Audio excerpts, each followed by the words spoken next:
Fala aí pessoal, beleza? Como é que vocês estão? Iniciando mais um acompanhamento mensal, vamos falar sobre o XPLG, o XP Logística, né? Fundo de logística da XP, mais um mês aí acompanhando este fundo. Então, bora para o relatório gerencial.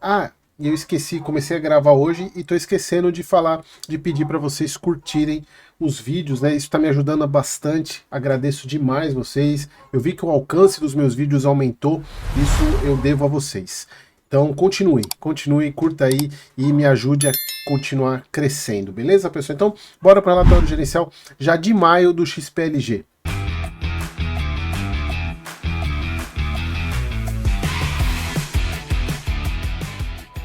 Então vamos lá, pessoal, relatório de maio.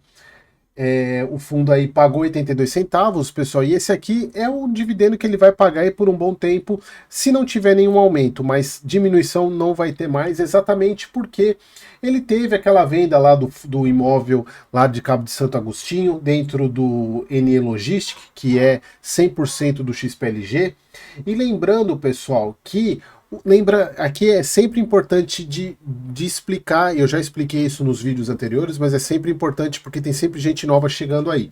O fundo ele fez um movimento onde ele vendeu um ativo de um fundo que ele controla, o SNE Logistic. E aí, pessoal, como vocês sabem, o fundo ele é obrigado a distribuir os 95% no semestre. Só que existe uma exceção dessa regra da lei, se os cotistas do fundo autorizarem o fundo a não distribuir os 95% do lucro no semestre, desde que tenha assembleia. Então o que o XPLG fez? Fez uma assembleia no fundo que ele é 100% dono, então ele decidiu para ele mesmo não distribuir os 95%. E o que isso muda? Isso muda, pessoal, que o fundo ele pode usar o lucro do jeito que ele quiser. Ele vai distribuir esse lucro, só que se ele tivesse preso na regra da lei, ele teria que distribuir tudo agora. Quer dizer, ele não é tudo agora porque a venda foi uma parte grande de início desse semestre, e depois são 30 parcelas aí que ele vai receber. Mas principalmente esse pagamento de agora, todo o lucro teria que ser distribuído, os 95% teria que ser distribuído agora, o que iria prejudicar o pagamento, a manutenção dos dividendos nos próximos meses, passando esse primeiro semestre. Então o que eles fizeram? Cancelaram, decidiram não pagar os 95%. Então o fundo ele vai distribuir menos dos 95% esse semestre para ter mais dinheiro para frente para poder distribuir nos próximos meses e manter aí o dividendo. Então vai ser assim, vai ser desse jeito, e isso é importante que vocês entendam, né, que a lei ela tá lá, mas o cotista é o cotista é o que em tese manda no fundo. Se os cotistas decidirem que o fundo que você é cotista do fundo, e o fundo precisa pagar uma dívida, por exemplo, os cotistas podem chamar uma assembleia e falar: fundo, você não vai distribuir dinheiro esse semestre e vai usar o dinheiro dos aluguéis para pagar a dívida. Não vai distribuir. Então isso pode ser feito desde que os cotistas aprovem. Aí tem que ter quórum qualificado, que é mais de 25% das cotas, né, dos cotistas, não dos cotistas, das cotas votantes. No caso aqui, o NE Logistic, o XPLG é 100% dono, então ele decide tudo que vai no outro fundo. Então é só para vocês entenderem que o fundo ele tem essa prerrogativa de poder segurar esse lucro e distribuir aí ao longo dos meses. E aqui, pessoal, é um ponto importante, porque isso acaba sendo um ponto negativo do XPLG, porque esse dividendo que ele paga, ele é oriundo de não recorrente. Então o fundo não gera isso para pagar. E isso é um ponto que você tem que ter atenção na hora de precificar o XPLG. Por mais que ele tenha um prazo longo aí para receber, mas ele é um dividendo que não é correspondente ao não recorrente dele. Isso, pessoal, todo fundo faz, tá? Só para você, o próprio BTLG tá pagando dividendo hoje que tem uma parte não recorrente, o HGLG faz isso também, embora tanto o BTLG quanto o HGLG, eles estão muito mais próximos do recorrente do que o XPLG. Tá? Esse é um ponto que para vocês ficarem atentos. Sobre as movimentações aí desse mês, a B2W devolveu uma área ocupada lá no Seropédica, com a entrega do galpão, a BL de 30.268 metros quadrados, remanescendo com ocupação de 51 mil metros quadrados. O outro ponto é que o fundo celebrou um contrato de locação, uma empresa do segmento logístico lá no G400, 11.700 de ABL, vencimento em 29. E também o fundo celebrou um contrato aí de locação com uma empresa logística, né, no módulo 10 e 11 do SBP, com a BL aí de 3 mil metros quadrados, com vencimento em 2026, logo no ano que vem.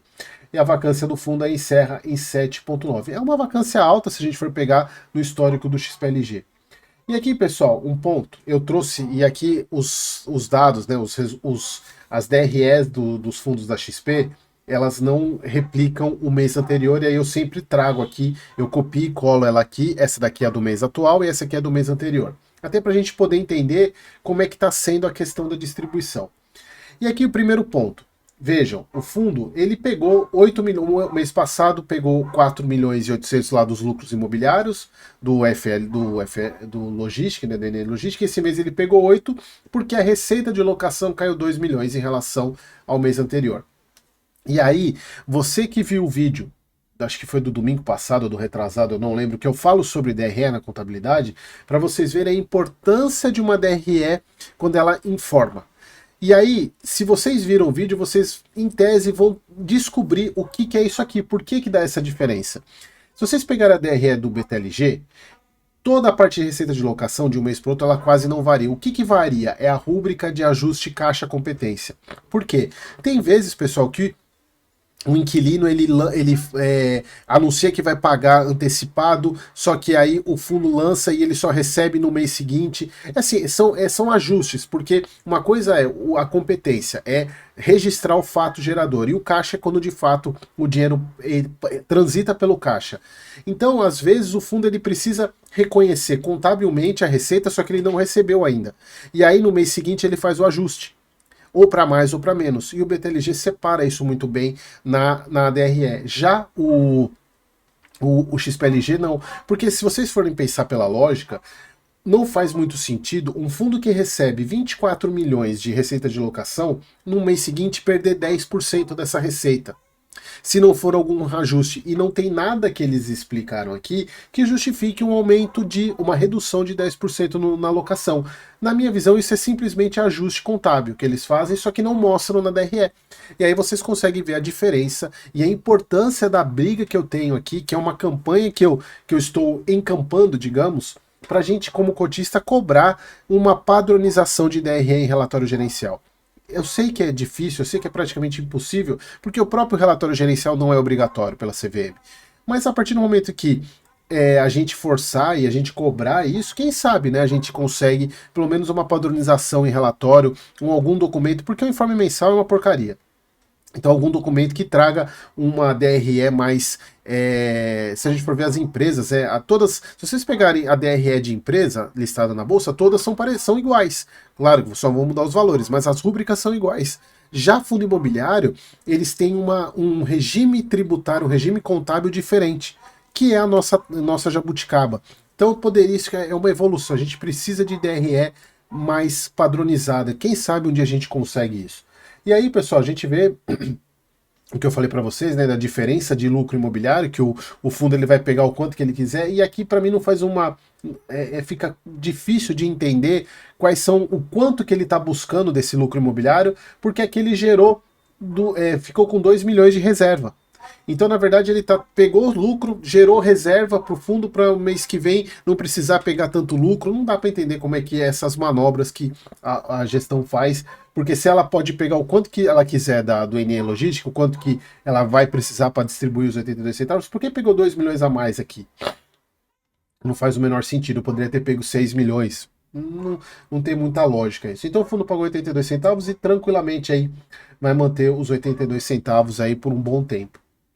Bom, aqui os resultados, a cota, né, ela recuperou, ela chegou a cair bastante no começo do ano, chegou a bater 90. Se a gente for pegar, vamos pegar aqui quanto que o BTLG, pessoal, eu tô com uma alergia que eu vou te falar, tá um frio aqui no Rio de Janeiro e olha que estranho falar frio no Rio de Janeiro.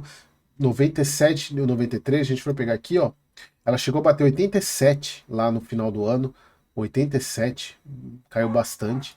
Inclusive até nessa época eu falei que esses preços eles valiam o risco XP, né?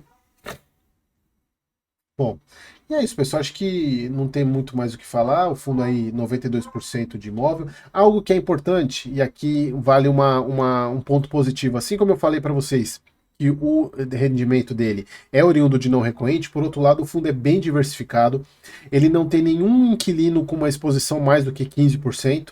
Isso é muito bom, porque se tem uma Leroy que sai só 13% da receita, diferentemente de outros fundos pares que tem uma dependência muito grande de um inquilino, isso é muito bom, é uma parte muito boa. O fundo aí aumentou um pouco a vacância, como a gente já sabe, né? Foi para 7,9%.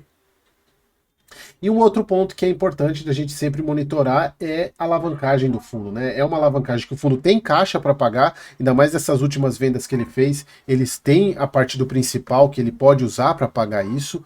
E só que são dívidas, tem algumas dívidas que são caras, né? Principalmente essa aqui CDI 2,7, né? A gente está falando aí no CDI hoje é 14,75 mais 2,70, a gente está falando de quase 17% ao ano. É bastante coisa. Essa aqui já é um pouco melhor, né? Porque a gente está falando do IPCA 5 com 7,12. A gente está falando de uma de quase 18, 17, 18 por uma de 12. Então é uma dívida cara, e o saldo devedor não é pequeno, mas o fundo tem caixa aí para pagar. E aqui eles colocaram, né, o cronograma de desembolso e recebimento.